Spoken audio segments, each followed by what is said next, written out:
Now we're going to use parallel compression to try and fill in the gaps, so to speak. And it's really important to note that sometimes parallel compression works great and sometimes it just really doesn't. So you have to experiment, you have to try, but you need to have a reason for applying it. So the reason I would apply parallel compression in this instance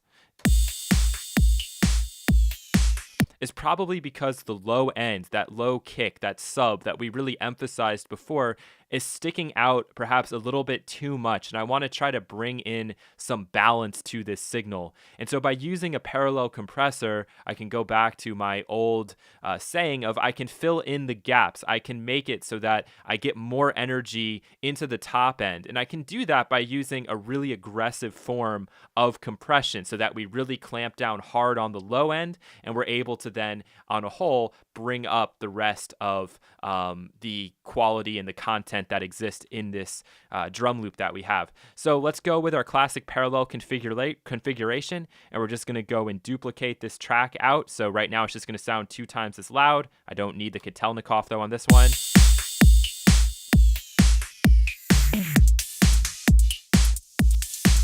So although this makes it more exciting, it's just making it twice as loud. It's not really doing what I want it to do.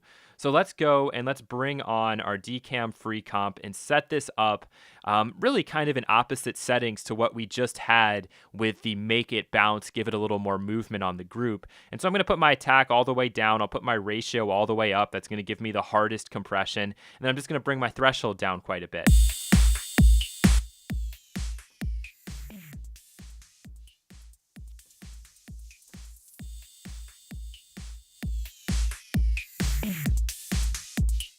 But there is a problem with this, and I'm sure you can hear it. Listen to the low end.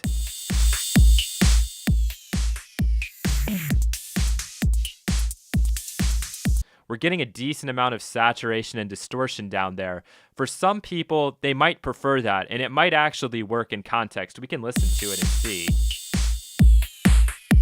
Yeah.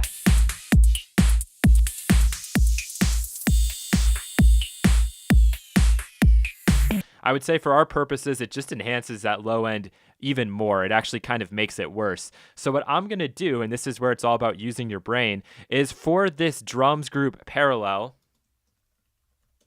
I'm going to go in and I'm actually going to put an EQ before the processing even happens. So let's go with the slick EQ here. Put on a bit of high frequency, high pass frequency here. Filter.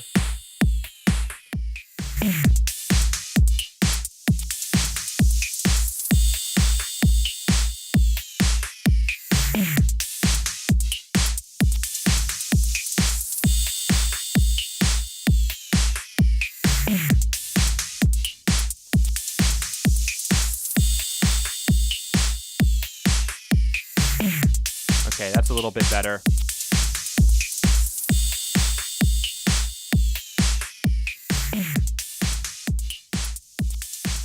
All right, now let's try it in context. Let's just add in a little bit.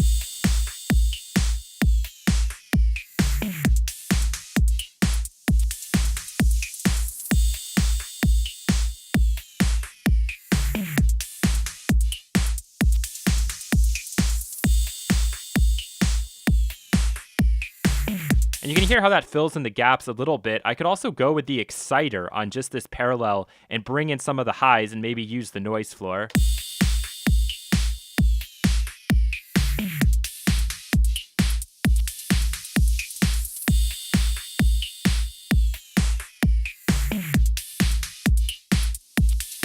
You can hear how a little bit goes a long way.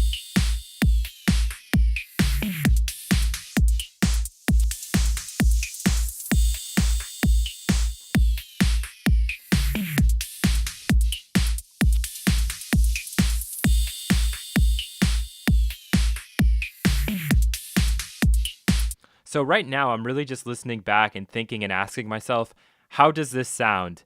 And I think part of the problem is it might be a phase issue. By using this particular compressor and then using this particular EQ followed by this compressor, we're getting kind of like a washy effect. I think you can kind of hear it's like a sort of sound. seems to be courtesy of like these crashes that I have going. And what I would probably do in this situation in real life would be to either A, not go with the parallel configuration and go with maybe a little bit of the LoudMax here on the group as a whole, or B, I might just pull these crashes out of the group, which would be probably more appropriate. Get rid of those guys. They're really more of a percussion element anyway, and then see if that helps to solve that kind of phasey issue we're getting. So what I'm going to try, though, is I'm just going to get rid of this. And what I'm going to do is I'm just going to go onto the drums group, because knowing me, this would probably be the way I would do it. And I would just go on here and I'd add a little bit of the LoudMax so that we do get some of that crushing effect happening. So if I go and I bounce this right now, we can take a look at it. This is what the signal looks like with the bus applied to it. We can look at it really quick. All right, and now let's go in here and let's add a little bit of LoudMax.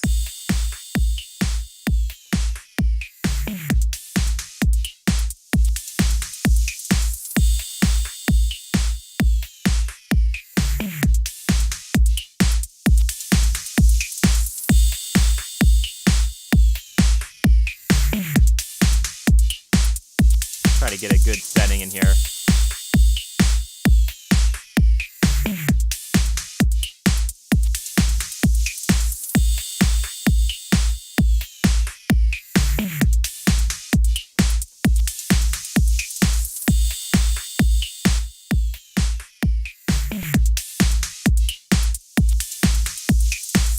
So this combination might actually be the best of both worlds and might be the best way to go with this particular loop.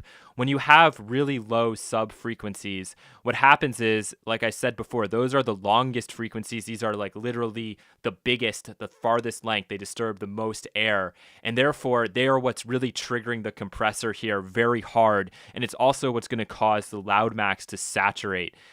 So you need to be careful about that. And what I also should do is just look in here in general at the drums group using something like the TDR Nova or using the span device. Since I've done no processing here, it might be that there's a lot of like below our range of hearing frequencies down there. So below 200 that I need to, or excuse me, below 20 that I need to try and take out. So let's take a look and just see what's going on here.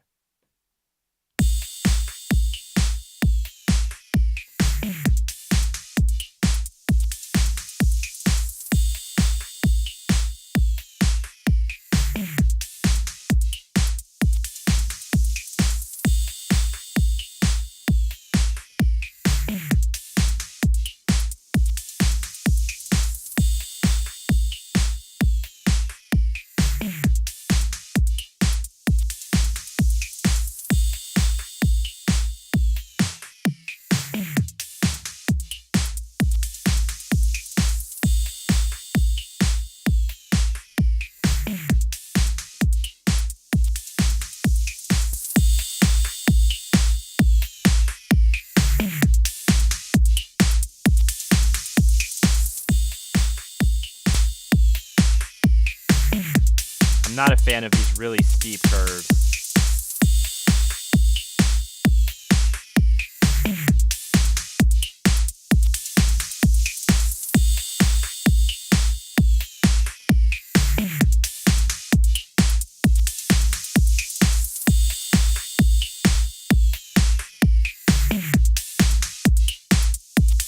Yeah, so that might help a little bit. Obviously, there's just a lot of experimenting that you can do here and choosing whether you want to go in parallel or if you want to keep it on the group. Just remember that it's not always going to work. It's not always going to have the effect that you want it to have. And so much of this depends on the style of music that you make. And then it just comes down to using your ears and making those critical decisions. So that's the idea with parallel processing. As you could see here, it probably didn't work as well as just sticking to the group, but that's part of the process. That's part of mixing. And that's why I've left in this example here to show you that it's not going to work every time. It's always about the mix that you have in front of you and then having a good set of techniques to draw from whenever you do run into a situation where, you need this effect or that effect.